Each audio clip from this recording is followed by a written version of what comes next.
Please stand for the arrival of Her Excellency, the Honorable Lady Allen, and please remain standing for the playing of the national anthem.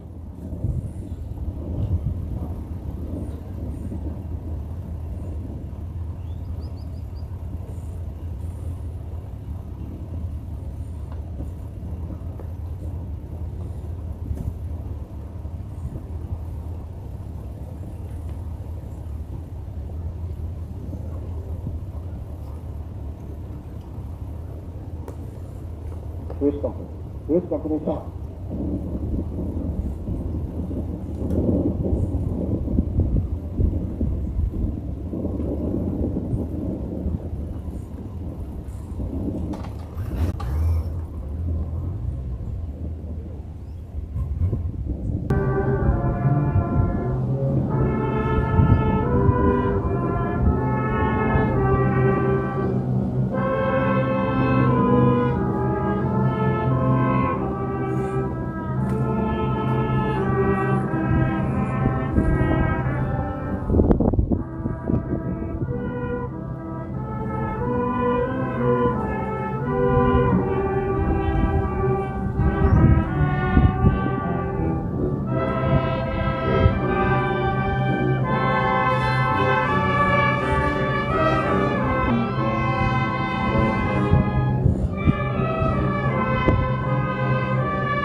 Thank you. You may now be seated.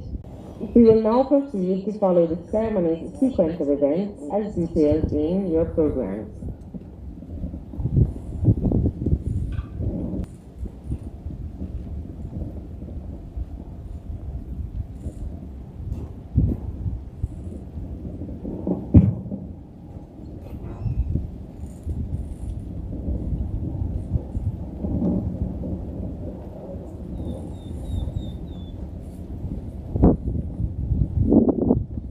Her Excellency, the Most Honorable Lady Allen, Dr. the Honorable Horace Chang, Deputy Prime Minister and Minister of National Security, members of the Diplomatic Corps and other distinguished guests, retired Chiefs of Defense Staff, CDS designates and other members, representatives of. It is indeed my pleasure and HMJS Alexander Bustamante and the remaining HMJS brigade structure that with the amalgamation of the various capabilities across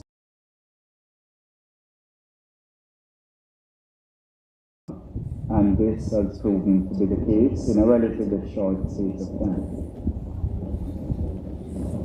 18 months after we commissioned HMJS Nanny of the Maroons, and a few short weeks after the formation of the 2nd District JDF Coast Guard, we're adding yet another critical capability to the fleet of the Maritime, Air and Cyber Command. This new offshore patrol does control of Jamaica's vast maritime space, all our offshore surface assets. The recent update of our Strategic Defense Review, led by the CDS designate, maintains the long-term vision of a transformed JDF, changing the culture of violence in Jamaica, influencing the region and impacting the world. These investments that you're witnessing today constitute components of the medium-term goal to improve the defense and national security apparatus. I want to thank the government efforts and to thank the Maritime, Air and Cyber Command, led by Brigadier Williams, for their effective implementation of this component of the plan. Finally, I wish to offer Alexander Bustamante the wish of fair winds and tolerant seas as we embark on this journey.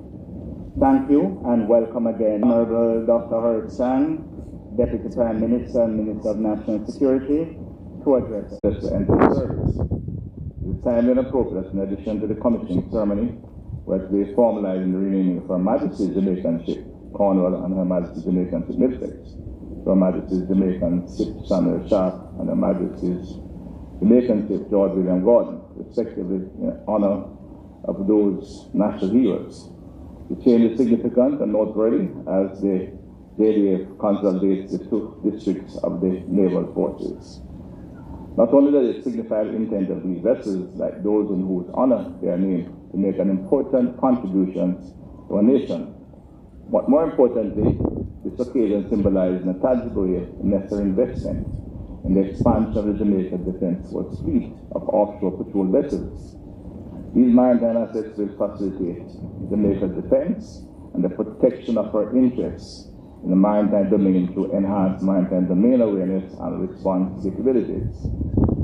Jamaica's national interest covers some 22,000 square kilometers of ocean and have international obligations within the maritime space covering some 500,000 square kilometers. Our maritime security environment continues to be characterized by traditional and non-traditional emerging threats. With this in mind, the government remains committed to the acquisition of new vessels, increasing our capacity and domain awareness, and has made significant investments in that end over the last 4 years. Given the growing influence of transnational threat networks, particularly illicit drugs and armed traffickers, which is a clear and present danger to our stability of society.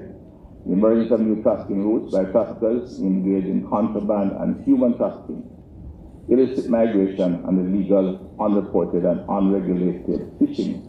We must strengthen the Jamaican Defence Force's capability to monitor and safeguard our maritime areas of responsibility, which includes the maritime border of the country and the wider oceans around us. Protecting Jamaica's maritime space is imperative for national security and sustainable development. This is crucial to the emergence and viability of Jamaica's economy, which has the potential to be a significant contributor to our long-term economic growth and prospects. It is illegal, unreported, and unregulated fishing removes as much as $700 million of fish from the region. Jamaica specifically loses some $11 million US from its very special spiny lobster and conch resources. The development of the maritime resources has the potential to be a major contributor to our economy in the very near future. But that depends heavily on having our maritime assets in a position to be able to monitor and manage this. Cocaine and marijuana though originating from Jamaica, have created efforts. The formation of the Maritime Air and Cyber Command to, among other things, more effectively and efficiently deliver joint air and maritime operations along the region, with the region signing up of the 2nd District of the JDF Coast Guard in November of this year, constitute critical components of the JDF structural innovation and capability development to counter the influence of transnational threat networks. Maritime domain awareness is one of the Maritime Brigade's key attention to Jamaica's maritime security. The work of the MAC formation facilitates collaboration with bilateral, multilateral, local and regional partners in order to effectively counter transnational organized criminal activity that continues to provide a clear and present danger to the public safety of our country.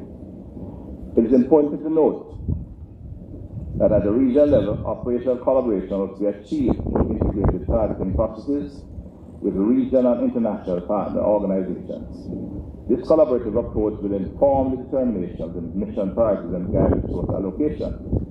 Jamaica remain a primary producer of high-grade ganja and transshipment and a fatal transshipment of cocaine, human trafficking follows the very same pipelines and is a growing threat to our security. One of the major maritime domain awareness advancements was the acquisition of the JDF first fixing intelligence, surveillance, and reconnaissance aircraft. Its capability housed under the Maritime Air and Cyber Command has been utilized in conjunction with the new offshore patrol vessels, inshore patrol vessels, enhanced communication and increased intelligence utilization and deliberate targeting activities. This synergistic process has led to increased counter-illicit trafficking interdictions across all threat activities on the operation of the MAP brigade. The completion of the coastal radar system will consolidate the effect of this network and network control and create a safer and more effective framework for the development of the blue economy in that safe space. We remain an important regional player in maritime security, but critically we can develop our blue economy, which has the potential to be a significant contributor to the overall economic development. The integration of global maritime distress and safety system technology in the operation of its offshore patrol vessel fleet and the continued development and implementation of command, control, communications, computers, and intelligence initiatives are being implemented as critical underpinnings of Jamaica's broader national security mandate and the plan to secure Jamaica. The Jamaica Defence Force as an institution, but especially the MAP Brigade, provides critical support across all the brigades and in particular the Caribbean, it's SEDIMA, the Caribbean Disaster Preparedness Unit. We are the focal point in the Northwest region for disaster preparation, and our teams have played significant roles in post-disaster activity in several islands across the area. The offshore patrol vessels are providing the capability of maintaining a 24-hour presence within the maritime space. Regular patrol and pleasure banks have increased the fight against poaching and illegal fishing in the area of Jamaica's maritime domain. The acquisition of the new offshore patrol vessels has enabled the JDF Force to know more and do more